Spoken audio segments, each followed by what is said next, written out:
अस्सलामुअलैकुम। आज इस वीडियो में हम लो बैक पेन और ख़ास तौर पर सियाटिका के हवाले से इन डिटेल डिस्कस करने लगे हैं। अगर आपको लो बैक पेन का सामना करना पड़ रहा है और वो पेन आपको रेडिएट होकर एक टांग या फिर दोनों टांग की तरफ जा रही है, तो ये वीडियो आपके लिए बहुत ज़्यादा इम्पोर्टेंट होने वाली है, क्योंकि आज इस वीडियो में मोस्ट कॉमन कंडीशन जो कि इस चीज़ का सबब बनती है, हम उसके हवाले से इन डिटेल डिस्कस करेंगे। आज इस वीडियो में हम सियाटिका को 4 मेन पॉइंट्स में डिस्कस करने वाले हैं। सबसे पहले हम डिस्कस करेंगे कि सियाटिका होता क्या है, और उसके बाद हम डिस्कस करेंगे कि सियाटिका की वजूहात क्या होती हैं, और उसके बाद हम डिस्कस करेंगे कि sign and symptoms of sciatica क्या होता है, और एंड पर हम डिस्कस करेंगे कि ट्रीटमेंट ऑफ सियाटिका क्या हो सकता है। तो सबसे पहले हम डिस्कस करते हैं कि सियाटिका होता क्या है। अल्लाह ताला ने हमारी बॉडी में एक लार्जेस्ट नर्व रखी होती है जिसे हम कहते हैं सियाटिक नर्व। अगर तो वो अपनी रूट से डैमेज हो रही है तो फिर लोअर बैक पेन के साथ-साथ पेन जो है वो रेडिएट होकर हमारी एक टाँग या फिर हमारी दोनों टाँग की तरफ जो वो मूव कर सकती है। लेकिन अगर वो किसी और लेवल के ऊपर जाकर डिस्टर्ब हो रही है तो उस वजह से क्या होता है कि उससे आगे वाला जो एरिया है वो सारा इरिटेट होना स्टार्ट हो जाता है।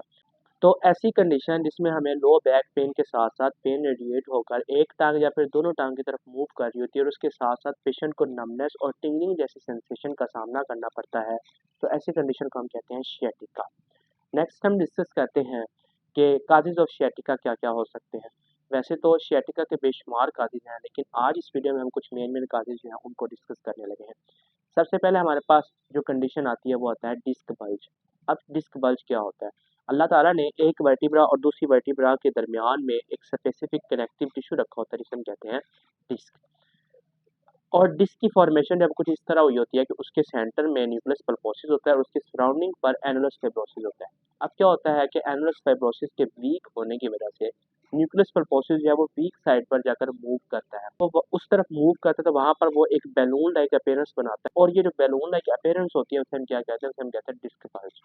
अब ये जो डिस्क बल्ज होता है ये नर्व के रूट को इरिटेट करना स्टार्ट कर देता है, और जब ये नर्व के रूट को डिस्टर्ब करना स्टार्ट करता है तो उस वजह से क्या होता है कि ऐसे पेशेंट्स को सीवियर लो बैक पेन के साथ-साथ उनकी पेन जो है वो रेडिएट हो रही होती है, या फिर वो एक टाँग में रेडिएट हो रही होती है या फिर वो दोनों टाँगों में रेडिएट हो रही होती है।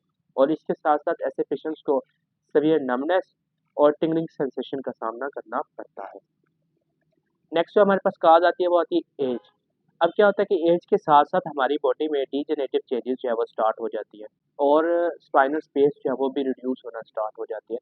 जिससे स्पाइनल स्टेनोसिस जो है कि वो भी एक सबब बनता है, जिस वजह से हमें सियाटिका जैसे सिम्पटम्स जो हैं वो भी देखने को मिलते हैं। इसमें क्या होता है कि स्पेस जो है स्पाइन की वो रिड्यूस होती है, नर्व जो है वो इरिटेट होना स्टार्ट हो जाती है, और नर्व इरिटेशन की वजह से हमें सीवियर लो बैक पेन के साथ-साथ पेन जो है वो रेडिएशन का भी सामना करना पड़ता है।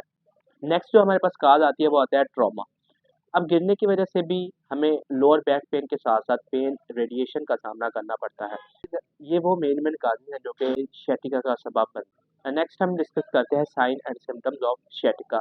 जब भी हमारे पास कोई भी पेशेंट लो बैक पेन के साथ आता है और अगर वो हमें कंप्लेंट करता है सीवियर लो बैक पेन के साथ-साथ पेन रेडिएट हो रही है उसकी एक टाँग या फिर दोनों टाँगों में, और इसके साथ-साथ अगर पेशेंट हमें ये भी कंप्लेंट करता है कि उसको सीवियर नमनेस, टिंगलिंग सेंसेशन का सामना करना पड़ रहा है, मतलब उसकी एक टाँग या फिर दोनों टाँग सुन्न हो रही हैं, या फिर उसको ऐसे फ़ील हो रहा है कि उसकी एक टाँग या फिर दोनों टाँग के ऊपर करंट जो है वो फ्लो कर रहा है, या फिर सुइयाँ चुभ रही हैं।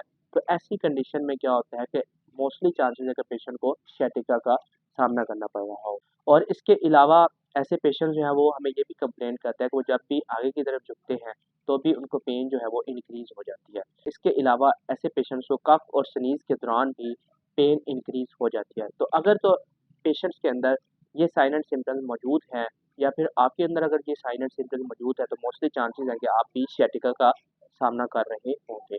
नेक्स्ट हम डिस्कस करते हैं कि ट्रीटमेंट ऑफ सियाटिका क्या हो सकता है। नंबर 1 पे हमारे पास आती है मेडिकेशन। मेडिकेशन जो है ये कोई प्रॉपर ट्रीटमेंट नहीं है, इससे जस्ट हम पेन कंट्रोल कर सकते हैं।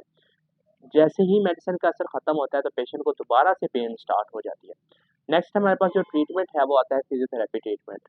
फिजियोथेरेपी ट्रीटमेंट में हम डिफरेंट मोडेलिटीज़ का इस्तेमाल करते हैं, हम डिफरेंट टेक्निक्स का इस्तेमाल करते हैं, और इसके अलावा हम पेशेंट को डिफरेंट एक्सरसाइजेज जो हैं वो रिकमेंड करते हैं, जिससे क्या होता है कि पेशेंट्स की लोअर बैक पेन जो है वो ठीक हो जाती है, और जो उनको सियाटिका जैसे सिम्टम्स आ रहे होते हैं वो भी बिल्कुल ठीक होना स्टार्ट हो जाते हैं।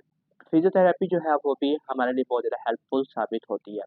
नेक्स्ट हमारे पास आता है जो ट्रीटमेंट प्रोटोकॉल, वो है सर्जरी।